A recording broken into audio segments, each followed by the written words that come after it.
What's going on, guys? It's Zach back with another video outside in the heart of nature, baby. It's been a little bit of time since I've made a video, and I just wanted to pop on here and rap to you guys a little bit about the concept of personal philosophies. Now, as I've started coaching more and more people in my one-on-one program, one of the most common questions that I get is really just generally, how do I think? What is the process? What is the school that I go about ascribing myself to in operating, in the form of principles? My answer to this is really, it's your own, right? It's the one that you cultivate yourself through experience, through trial and error. And I think one of the biggest mistakes that we can make is trying to really stick with one school of thought.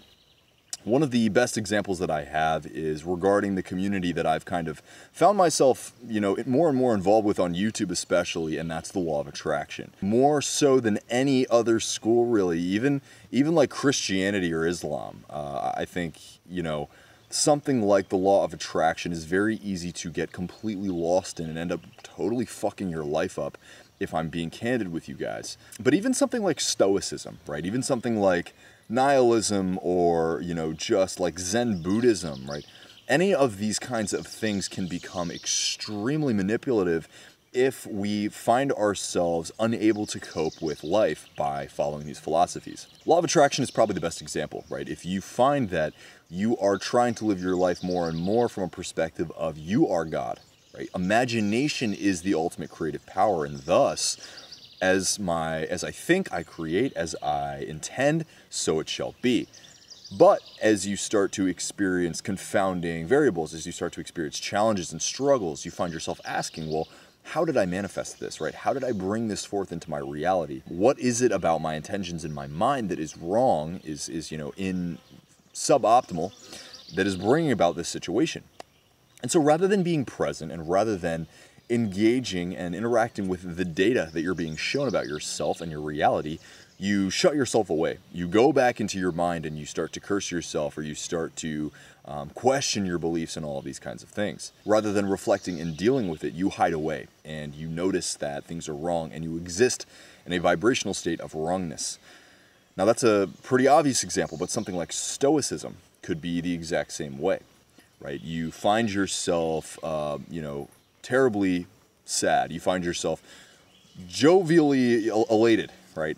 Intense emotional feelings. Whereas you might read Marcus Aurelius or you might read Epictetus and you might think, well, this kind of, intense emotional reaction is wrong. And rather than being present, interacting with the external world, feeling the feeling, experiencing the experience, you're existing more within your own mind, right? And you are constantly questioning what could be optimized. The reality is that you are given one human life. There is no perfect philosophy. And you have to ask yourself, am I going to spend my entire life questioning, reflecting in a way that is kind of toxic? Or am I going to interact? Am I going to be present? Am I going to commit to continuously raising my awareness, but existing in this world in this short period of time that I've been given? If you're lucky, you'll be here for 120 years. In the grand scheme of the sun, that's no time at all. And so are you going to spend every waking moment trying to craft the perfect mind in rejection of the external world? Or are you going to be present and realize that this is a journey that will transcend this physical life, right? You will be optimizing your energetic state even in the afterlife. Picking a school, right? Picking a slice of the principled factions, attributing yourself as a Buddhist, attributing yourself as a Christian, attributing yourself as a Stoic, and nothing else, is an abdication of your responsibility as a human being to experience the diaspora of existence. No matter what you choose, there will be situations that challenge your faith or your school so much that you're not going to be able to figure out how it fits into that box, right? And you're going to, instead of being able to navigate and optimize and build out this epic, character that is you're going to find yourself just trying to switch loadouts. You're going to find yourself trying to switch environments. If we're to try to kind of exemplify this as a video game, right? You're going to be constantly trying to switch your character rather than just being present and realizing that it's you. You're the creator, right? Whatever philosophy, whatever school that you come up with, that is the perfect thought process. That is the perfect, set of principles.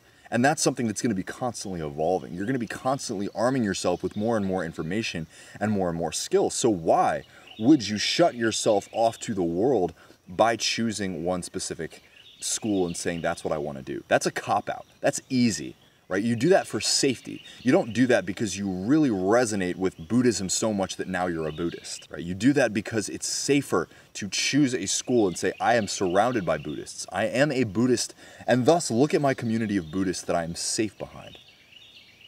It's one thing to say I'm a Buddhist, but I also can understand Stoicism. I can also understand the law of attraction, and thus I am a Christian, and I am a Buddhist, and I'm a Crip, and I am a Blood, and I am all these different kinds of things because I understand that there's value in all of their philosophies, right? The wolf that chooses to walk the path of loneliness, the wolf that chooses to walk the path of individuality and personal empowerment will never be lonely, right? They will have a world that is theirs. They will always be around friends. They will always be around family. But the person that is out here trying to find the right philosophy, and this is probably one of my biggest problems with Christian evangelicals, is that because they think that they have it so figured out that their school is the only right school, they don't know anything at all, right? They're the most lost of everyone. And so my plea to you is really to live your life, right? Experience your life as though you are a newborn baby, and every day you could learn something brand new and so confounding that it could throw all of your beliefs to the wayside. And be willing to go through that. That is strength. That is power, and that is the person that is ultimately going to find the true enlightenment, the true school, which is their own. The true path of confidence and power is not the path that everybody else is walking. My dog's trying to get the camera. But it really is the one that you cultivate and the one that you're willing to show up for every single day and experience. That is power, right, guys? And I promise you, if you're willing to go through this process, you will become somebody that stands out from the rest. You will enter that 1% of individuals that is truly juicing life for all it's worth. So, I hope this video was helpful, you guys. I hope you found some power out of this. Like this video, subscribe to my channel, hit that little notification bell so you know when my videos come out. Comment below if you guys have any video suggestions. I want to be more consistent. I want to throw some value at you guys. I'm a little bit strapped for time, but that is no excuse not to come on here and talk about some powerful stuff. So, without further ado, much love, you guys. Namaste, and I'll talk to you later. Shh.